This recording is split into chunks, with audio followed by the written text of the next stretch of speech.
Hello, hello, hello. All right. Good morning, good afternoon, good evening, good night, whatever time it is in the cosmos, whenever this is finding you today, whatever that means. Were you there? We're going to be doing another reading today from the Ringing Cedars of Russia series, and this is the second book in the series named The Ringing Cedar of Russia. The Ringing Cedars of Russia. Yeah, so that can be a little bit confusing sometimes. I think this is the second edition. We're working on getting the third edition out in America right now. I believe that's still in process.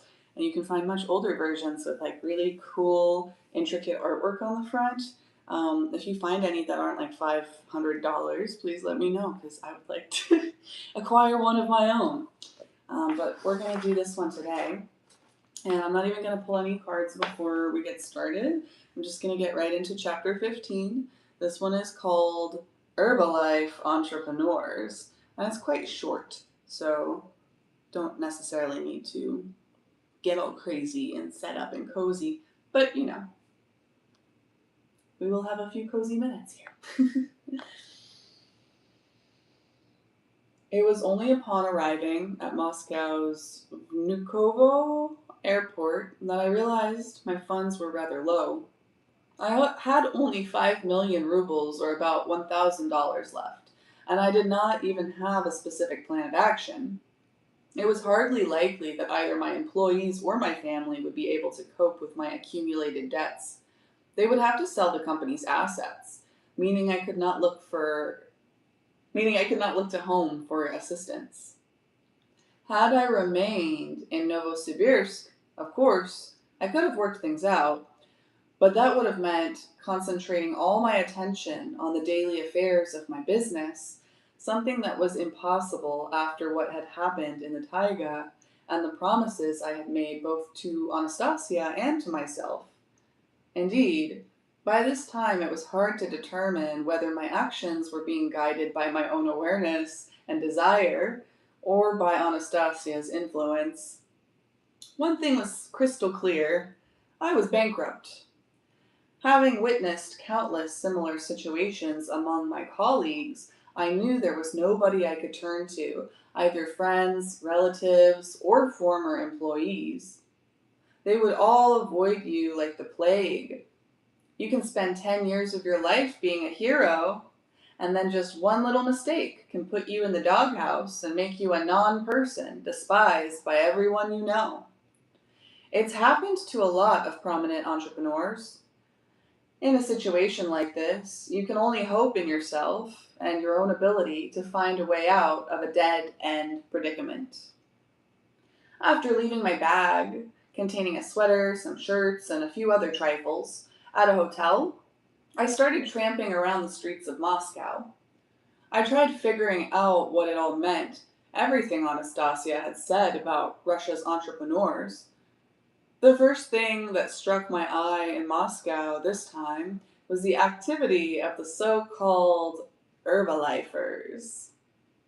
Neatly dressed people stood in the tunnels leading to metro stations in the city center, haranguing passers-by with job offers. With the foreign firm, as they said. They were luring them with promises of huge earnings and opportunity for promotion. The word Herbalife wasn't even mentioned, probably because almost every classified advertisement in the papers posted by a job seeker ended with the words, "No Herbalife offers." Still, they stood there, wearing "Work for You" buttons and handing out flyers for some foreign firm stubbornly urging people to at least come for an interview. Later, I learned that those responding were subjected to intense psychological conditioning with special emphasis on 2 points dear to the heart of the average Russian. First, seminar speakers would make a big thing of telling how they or their relatives, for example, received a fantastic healing with the help of this Herbalife from overseas, with the implication that any potential distributor could also engage in the noble practice of treating people's ailments. The system was so miraculous, they declared, that no medical courses were needed, just 2 or 3 training sessions. Even if you were a simple painter or plasterer, and presto, you are qualified to act as a consultant to ailing consumers. Secondly, they made a point of telling stories with examples of how one could get rich through promoting and distributing these Herbalife products. This meant buying at least one package for starters with your own money, then finding someone else and convincing him in a one-on-one conversation of the fantastic benefits of using Herbalife, then selling it to him at a slightly higher price. At the same time, you needed to keep recruiting more distributors, getting a percentage from each new recruit. The more recruits you attracted, the higher you would rise in the hierarchy and the more money would accrue to you. You would reach a point where you yourself wouldn't have to do any of the actual distribution work. As an entrepreneur, I soon realized one thing very clearly. Money did come showering down in a rain of gold, but only for the person at the very top of this pyramidal system and his closest collaborators. The whole long chain of distributors divided into so-called levels survived only thanks to each level benefiting from its own price markup, and it was all paid for by the one at the very bottom, the consumer who believed in the miracle properties of the product. In some cases, the price increased by 12 times. The actual distribution keeps rolling along nonstop thanks to the huge number of agents using their own accounts of healing to win the trust of their fellow Russians and make them believe in the miracle properties of Herbalife.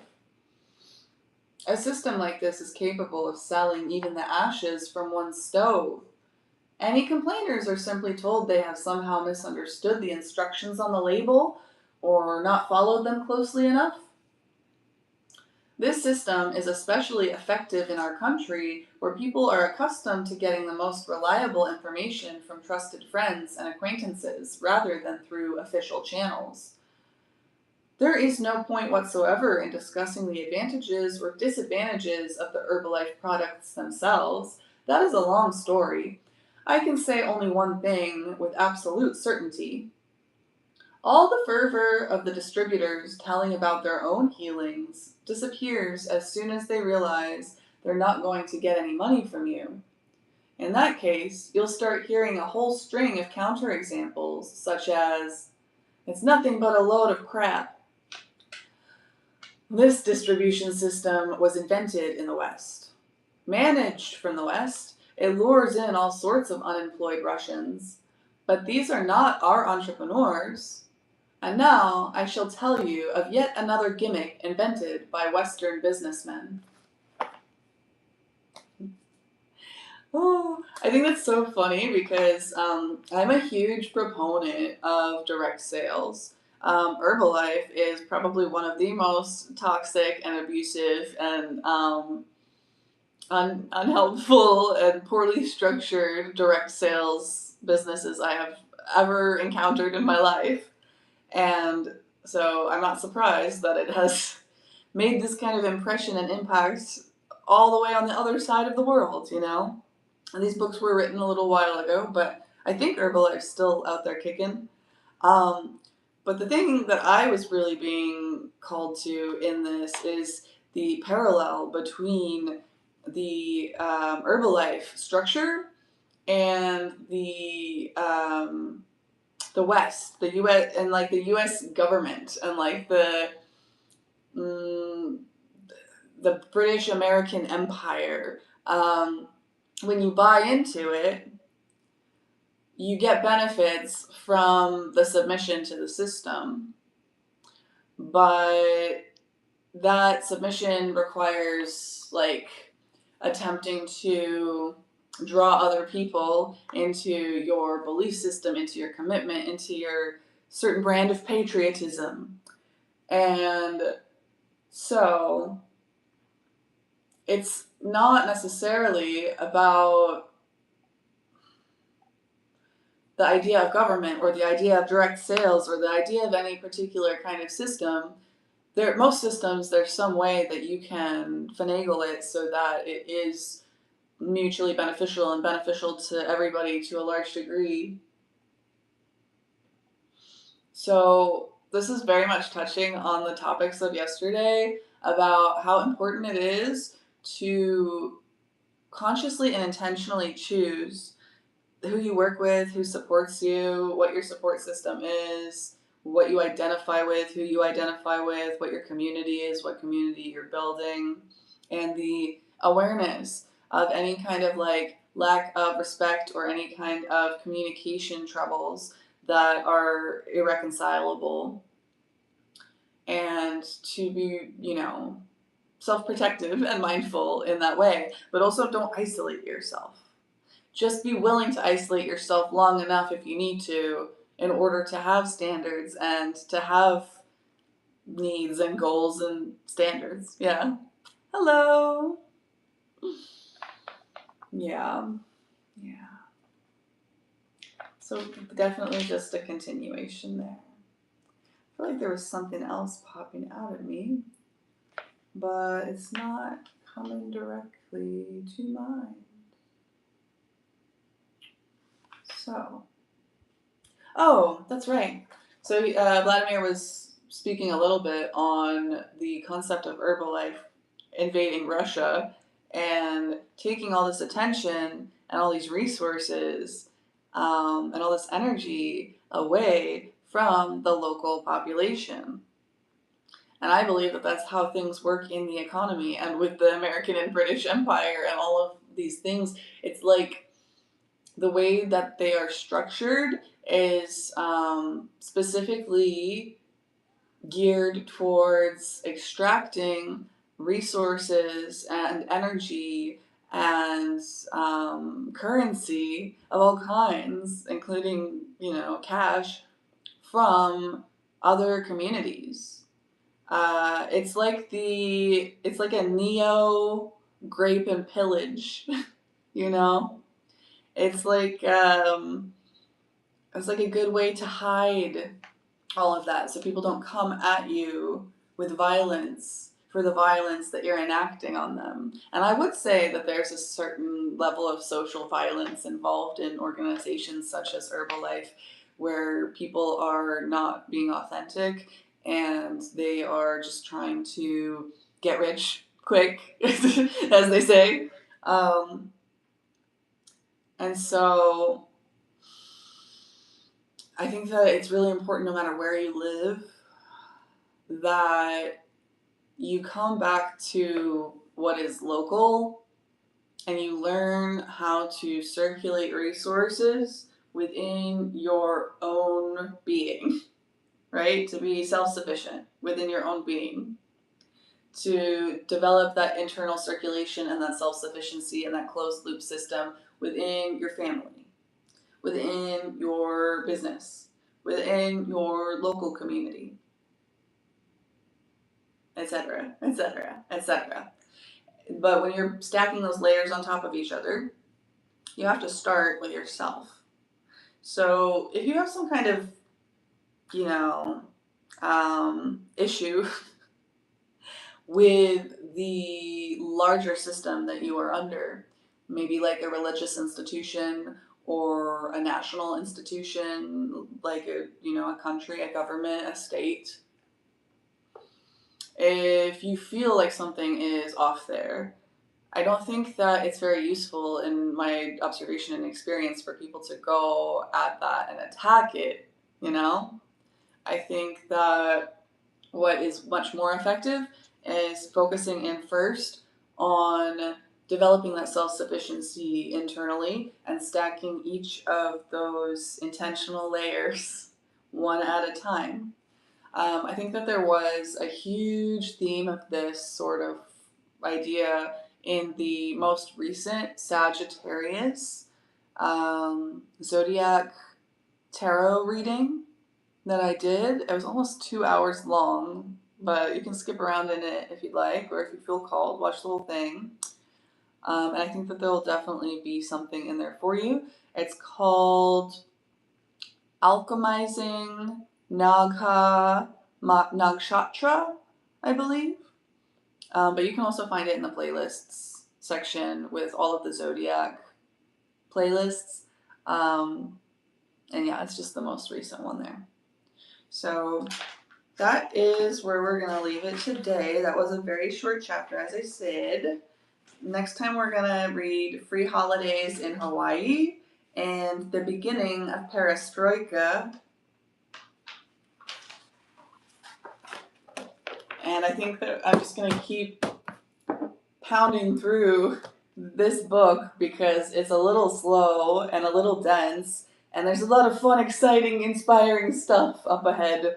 So let's lay the groundwork, you know what I mean? But before I pop off for the day, I am going to take this Borderless Rider Waite Smith deck that I have here and shuffle it up a little bit and see if there is anything that wants to be seen or heard or felt by this collective here today. Freya, Folly, Michael, Mary, thank you for your blessings. Thank you for your protection. Thank you for your insights.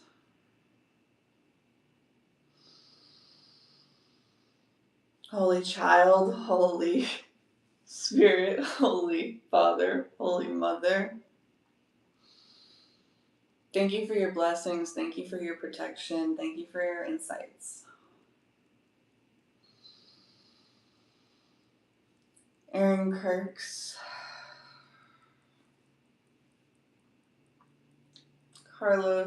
James Carlos Law, James Carlos Ronder. You may be getting tongue-tied lately.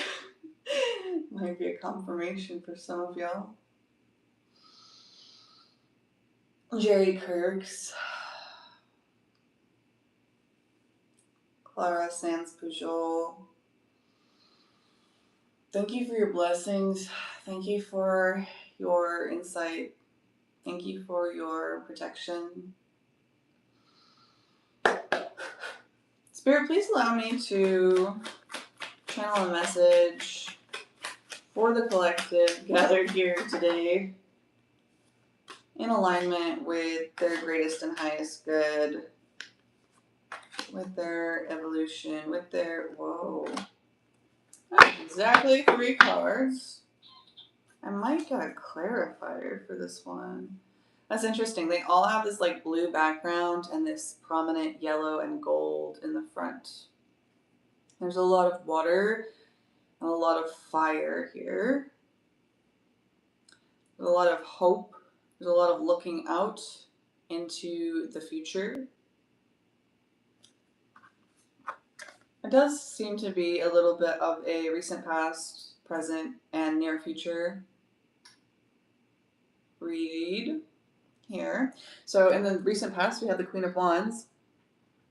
This was you stepping into a certain level of like authenticity and attraction and magnetism and self-sufficiency, as we were just discussing, right? Queen of Wands is very self-sufficient. She's very fiery. She's very independent. She's very masculine, for lack of a better word. She's got this black cat here, right? Very independent. She's got this wand, this staff right here. She can knock you down if she needs to. She can keep going if, she hurts her knee or her back or something. And then I think this is a sunflower, right? Yeah. And she's looking at the sunflower in this general direction. So she's always like looking at the bright side, the possibilities, the potentialities. She is not like naive or delusional. It's just that she can see a lot of good and a lot of bad, and she focuses in on what she can do, the action she can take, the place where she can direct her spiritual energy to increase the sunshine, metaphorically speaking, in her life and the lives of those around her. And in the present position, as you have developed this self-sufficiency, you are in this energy of the star. And this is an Aquarian energy here. So maybe something about community, or like, yeah, community and a lack of conformity. Maybe, maybe about like exploring new communities because you have developed this grounding within yourself, the self sufficiency within yourself, this fire, this self knowledge, this self awareness. So that's allowing you to step out and explore new communities and new structures from a new perspective that is not grabby and desperate and distorted and confused. So that is bringing in a lot of hope and a lot of growth, a lot of evolution. Um, it's allowing you to step more fully into your dharma in the world at large, in your public life, in your connections with humans outside of yourself.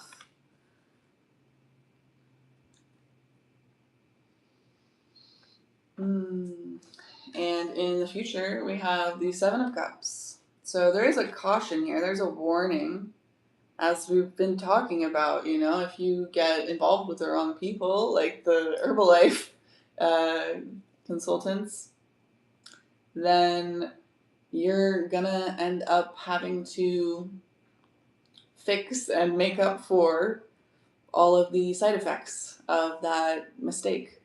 And so you don't want to put yourself into situations where you like some things about it, but ultimately at the end of the day, you're going to end up drained. You're going to end up extracted from. You're going to end up with less energy, resources, hope, whatever, than you went in with. And there's like a lack of reciprocity there. That's kind of what that Herbalife story was representing, was that extractive nature of certain communities, certain frameworks, belief systems, institutions, organizations. And again, this could be the state, this could be the church, this could be all kinds of things. Whatever it is in your life, you're leaving something behind and learning about yourself and making space for something new. But in making space for something new, you clear something out, you empty something up, you create a space, and all that love's gonna be attracted in there, and it's gonna pile in. And if you're not used to that necessarily, you may not have the discernment or the skills and ability to reject and deny people. You know, this is giving kind of, I know it's cups, but it's giving kind of more money, more problems. Yeah. But that's not more money, more problems, and more money, more opportunities. The opportunities are the problems, and the opportunities are the solutions. So this is really just a reminder that even though you are stepping into this new energy community wise, and you're becoming a star, and you're becoming a leader, you're becoming somebody who can add something to these communities. A lot of those communities are going to want something from you, and then only some of them are going to be mutually beneficial and aligned with what you want out of it in the long term. So this is a encouragement that you're going to keep having tons of opportunities pouring in. That's where you're at in your life right now. And that there's a potential for illusion and distortion and a lack of discernment in your decision-making process when you are overwhelmed and overloaded by such an abundance of choices. And so you don't want to choose the wrong one. You don't want to isolate yourself because you're overwhelmed. You don't want to try and choose all of them because that usually doesn't work out very well. You want to take this opportunity in the near future to practice and learn about discernment through all the problems that you are being presented with, all of the offers that you are being presented with. Sit back and take some time to think. Don't isolate, don't wait forever, but Find that little middle ground, that titration, that temperance Sagittarian energy. And if you take just a little bit of time to process and tap into your intuition, then the decisions that you make in this manner, in this world, in this community, in the physical world, is going to lead you to a real sense of stability and security. So if this message is resonating with you today, I believe that that is the primary thing that you're after in life. And so maybe that stability and that security is not going to look like what you thought that it was going to look like. It's not going to be what you expected it to be, but essentially, energetically, like the frequency of it, the reality of it is going to be yours. You just have to open up a little bit to seeing things from a different perspective. And then when you do that and you tap into your intuition, you're going to receive a much clearer message. But wait until that clarity comes in. And you may struggle to identify that in the beginning and maybe make some mistakes. And that is what we do here, right? Is practicing, utilizing our intuition and oftentimes being wrong. And the reason that some people develop their intuition and some people do not, even though we all have the potential and the capacity for it, is because in order to develop your intuition requires risk and it requires failure and it requires these things that a lot of people are not really open to. I wouldn't even say they're not well suited to it. They're not well conditioned for it. So you got to condition yourself for it, Yes, you may ask a question if you would like. Did you have something that you would like for me to pull a card on before I pop off today? Day, 1991. What would that mean? Does that make you 33? Maybe 34. I guess it depends on your birthday. Are you living your Jesus year right now? Yeah. Okay, let me make sure I got everybody. Cool. We are at 28:08 on the clock. And I split to the Fool. Enjoy your new beginning. Jump off the cliff without any concern for the fact that it might be a cliff. But slowly walk towards it. And then don't just stand there and stare over the edge forever. That is all. That is all.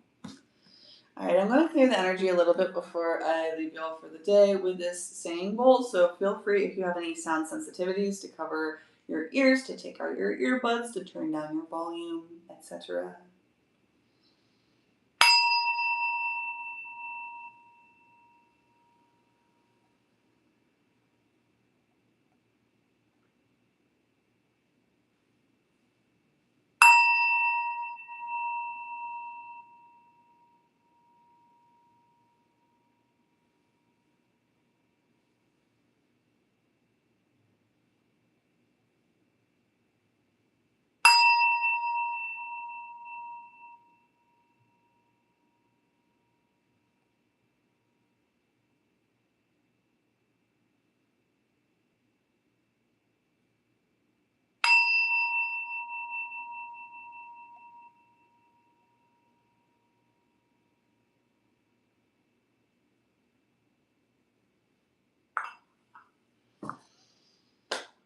Thank you guys so much for being here today. I hope that today's message was helpful for those it was meant to reach. I will see you next time. Love, light, peace, and personal responsibility. See you there.